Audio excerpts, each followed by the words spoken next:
Bana, Rinyo update ipo kwa ajili ya kukujuza taarifa mbalimbali za kimichezo. Na leo hii miongoni mwa taarifa ambazo zimetikisa ulimwengu wa soka kwa Tanzania ni pamoja na ile ya mchezaji mshambuliaji wa timu ya taifa ya Tanzania Selemani Mwalimu Gomez ambaye alikuwa anaitumikia klabu ya Fountain Gate FC kwa mkopo kutoka katika klabu ya Singida Black Stars. Leo hii ni kama ameulamba, unasema ameulamba kwani amepata dili na dili lake ni kama limekamilika na kujiunga na klabu ya Wydad Casablanca ya pale nchini Morocco, klabu ambayo inafundishwa na kocha kutoka pale Afrika Kusini Madiba Roland Mokoena, na inaelezwa kwamba Selemani Mwalimu Gomez amesajiliwa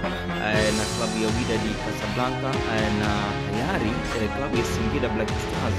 imeweza kutoa barua rasmi ya kuthibitisha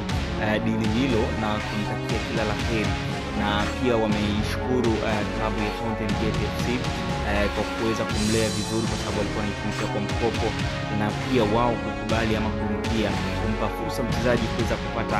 changamoto nyingine hasa katika soka la kimataifa. Huyu anakuwa ni mchezaji mwingine ambaye anatoka katika ligi yetu katika dirisha hili dogo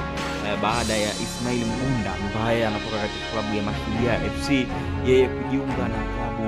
ya AC Vita ama Vita klabu ya pale nchini Congo DRC. Sasa Selemani Mwalimu kwa upande wake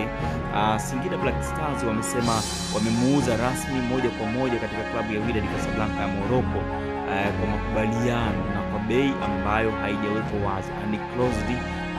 fee ambayo haijawekwa wazi, lakini kwa kiasi kipengele cha 10%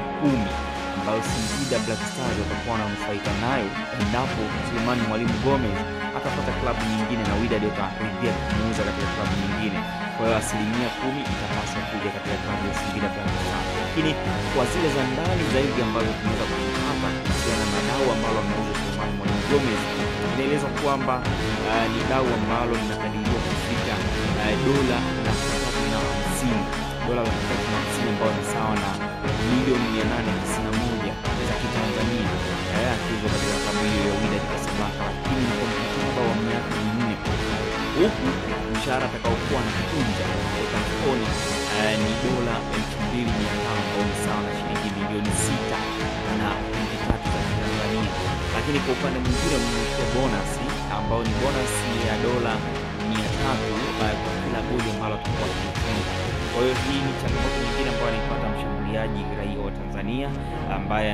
inaelezwa kwamba ana umri wa miaka 19, Selemani Mwalimu Gomez, na huyu ni force striker, mojawapo kati ya mastriker wagumu kweli ambaye naye alishapata fursa ya kuitwa katika timu ya taifa, ingawa majeraha ya siku za karibuni yaliweza kumpa changamoto kidogo na kujikuta anakaa nje ya uwanja. Tunakumbuka msimu ulivyoanza alikuwa ndio kinara wa magoli akiwa na magoli 6 na amesalia nayo kwa muda kidogo, na hii ni kutokana na changamoto ya majeraha ambayo alikuwa akimkabili na hivyo kumweka nje ya uwanja kwa kipindi kidogo, lakini kwa sasa yuko fit na anaitumikia timu yake Fountain Gate, na inaelezwa kwamba leo hii yuko njiani kutokea Manyara kuelekea Dar es Salaam kwa ajili ya kushughulikia swala lake la visa, na inaelezwa kwamba matajiri ama madoni wa Wydad Casablanca wapo Dar es Salaam kwa ajili ya kumsainisha mkataba. Ikumbuke kwamba dirisha dogo la usajili pale Morocco Pro kwenye Botola Pro ni kwamba linafungwa leo hii. Kwa hiyo Selemani Mwalimu Gomez inaelezwa kwamba atatakiwa saini kandarasi yake kuitumikia klabu ya Wydad Casablanca ya pale Morocco leo hii, lakini akiwa anashughulikia pia mchakato mzima wa swala lake la visa.